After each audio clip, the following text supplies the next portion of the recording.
Ahmedabad municipal school બોર્ડનું 1155 કરોડનું budget મંજૂર કરવામાં આવ્યું છે। 12 કરોડના વધારા સાથેનું બજેટ મંજૂર કરવામાં આવ્યું છે। બજેટમાંથી ₹1042 કરોડ એટલે કે કુલ બજેટના 90.22% પગાર અને પેન્શન પાછળ વાપરવામાં આવશે, જ્યારે 86.10 કરોડ શિક્ષકો અને શૈક્ષણિક પ્રવૃત્તિઓ પાછળ ખર્ચ થશે। બજેટના 2.32% એટલે કે 26.84 કરોડ શાળાના માળખાકીય સુવિધાઓ પાછળ ખર્ચવામાં આવશે। સ્કૂલ બોર્ડ દ્વારા આગામી સમયમાં મિશન સ્કૂલ ઓફ એક્સલન્સ અંતર્ગત ફીસ શાળાઓમાં 169 નવીન ઓરડા તથા 22 શાળામાં 247 ઓરડાનું રિપેરિંગ કરવામાં આવશે। આ સાથે 12 નવી શાળા બનાવવાની કામગીરીની મંજૂરી આપવામાં આવી છે। આ સાથે અમદાવાદની શાળાઓમાં અભ્યાસ કરતા 1 થી 5 ધોરણના આશરે 93,307 વિદ્યાર્થીઓની દૂધ સંજીવની યોજના અંતર્ગત 200 મિલી દૂધ આપવાનો પણ નિર્ણય કરવામાં આવ્યો છે। નગર પ્રાથમિક શિક્ષણ સમિતિ અમદાવાદ દ્વારા શાળામાં અભ્યાસ કરતા વિદ્યાર્થીઓને યુનિફોર્મ, સ્કૂલ બેગ, શિક્ષણ કીટ આપવામાં આવશે। આ સિવાય વિદ્યાર્થીઓને બૂટ, મોજા તથા સપ્લિમેન્ટરી ફૂડ આપવાનો નિર્ણય કરાયો છે। લગભગ ₹1143 કરોડનું ડ્રાફ્ટ બજેટ મૂક્યું હતું।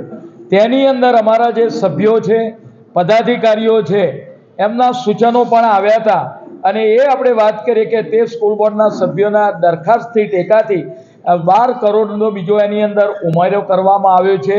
સ્કૂલ બોર્ડને અનેક સુવિધા પણ જે આપવામાં આવી રહી છે, એને આધારે ટોટલ આ બજેટનું જે વોલ્યુમ છે એ 1155 કરોડનું 2025-26નું પ્રાથમિક શિક્ષણ સમિતિનું અંદાજપત્ર રજૂ કરવાનું મને એક આનંદ અને ગૌરવ અનુભવું છું।